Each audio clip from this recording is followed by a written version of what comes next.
Hello friends, welcome to my channel Textile Gan. Myself Prakash Khude, Assistant Professor in MLA Textile Engineering College Pilwada. Today in this topic we will cover the web stop motion and basically we will talk about the side web work motions. So all as we know that the web stop motion is one of the important auxiliary motions of your loom, as the auxiliary motions are important to improve your quality of fabric, at the same time improve your productivity of your loom. So the basic objective of your web stop motion is to stop the loom as soon as the weft has been being inserted, it has been break in between your transit, or there could be the chances if there is the no weft in the shuttle. So during that time we need to stop the loom. If the loom has not been stopped, so that will ultimately causes the formation of your cracks. To avoid this formation of your crack in the fabric, the web stop motion is much more important.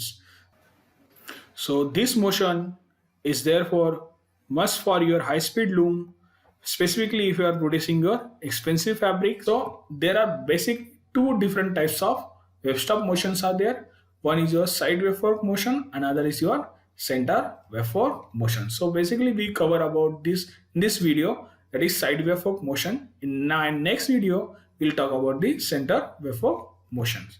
So as the name suggests that the side wave fork motion, it has been mounted on only one side of loom, that is on the starting handle side.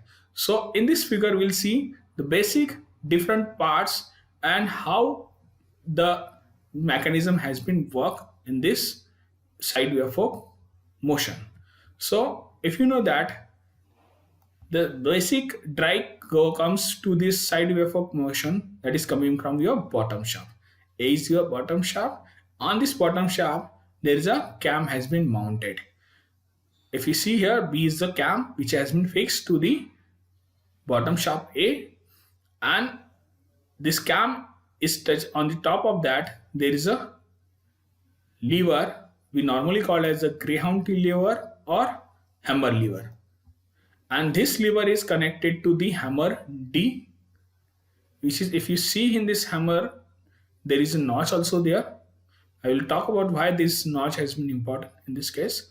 And this, if you see here, there is a web fork in this figure. This web fork, if you see, it is generally made up of your thin metal, and it has usually the three prongs, or we normally say that this is similar to your the spoons with the fork spoons. In this, the three prongs has been bent at the right angle, and it has been fulcrum at the front end by F. If you see, this is the fulcrum point of this web fork, and it has been screwed by the spindle G, and the spindle G is coupled with the web fork lever I, and which is always in contact with your starting handle. And a channel or groove has been K here. If you see here, the K, which is the groove, is cut in the race board to get the fork when sleigh comes forward to the for the bit of. However, this fork is undisturbed as long as the weft has been, it is touched by your weft across the channel from the selvage to the shuttle box. Between this reed and the mouth of your box there is a grid. If you see this grid, which is acting as a support for your weft, and it enables to raise your web fork.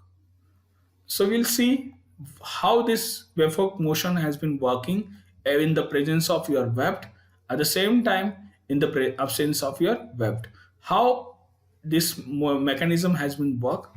So before that, think of your side web fork motion. This we seen that this is a bottom shaft. On this bottom shaft there is a cam. We can see the hammer lever being moved up and down by the cam. This is your hammer. This is a notch. This view shows a weft thread lying on the race board. Due to the weft tension, the hooked tail end of the fork is raised, and so the loom continues to run. In This this is the weft view, fork. there is no weft. We can see the hooked This is your tail end grid. of the fork If you is see here, on the hammer. In this action, see the hammer pulling the hooked tail end that causes the starting handle to be released.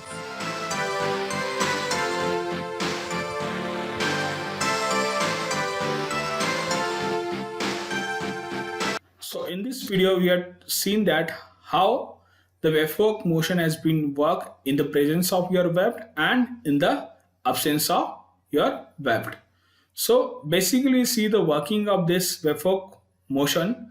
As I already said that when this cam has been ultimately mounted on your bottom shaft, when this bottom shaft has been rotated, your cam also rotates, and this hammer lever will ultimately gives this moves up and down. It will move up and down, and due to that this hammer will ultimately moves to and fro, or we can say that forward and backward movement of your hammer has been taken place.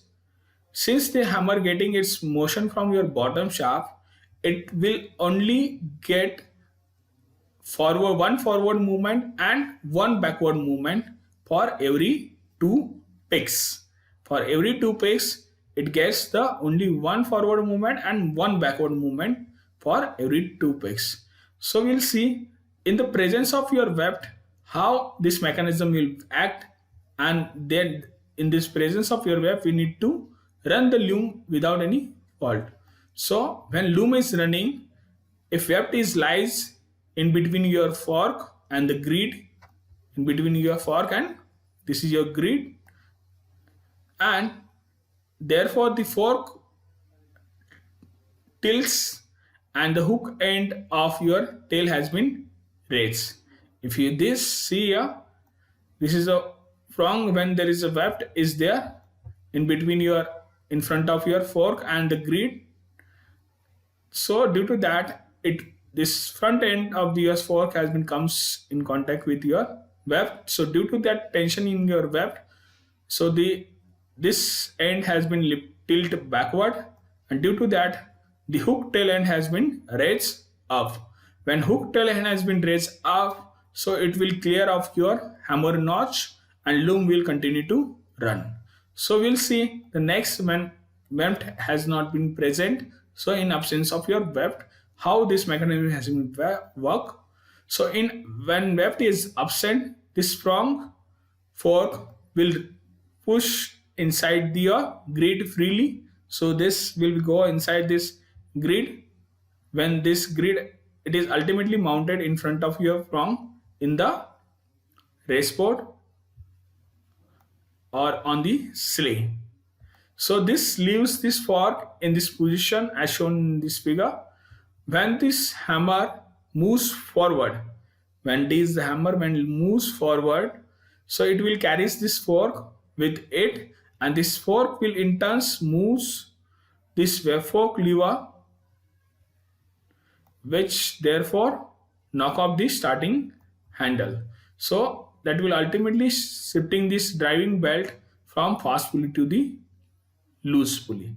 So in absence of your weft, this weft fork ultimately goes to the grid. So this at the back end of this, or we can say the tail end of your fork has been rest onto this in front of this notch of your hammer, and when hammer has been moved forward, so this taking this whole arrangement to the forward, the screwed spindle has been moved forward. So due to this will ultimately strike to the starting handle. The starting handle has been comes from the on position to the off positions. So in this we can see that how this weft fork motion has been worked in the absence of your weft. So during absence of your weft, the fork tail end will not be raised up. So due to that, it will stay in this raised position. So when sleigh has been moved forward, so during that period, hammer lever is also moving forward. So due to that, it will comes in contact with your hammer notch, and this spindle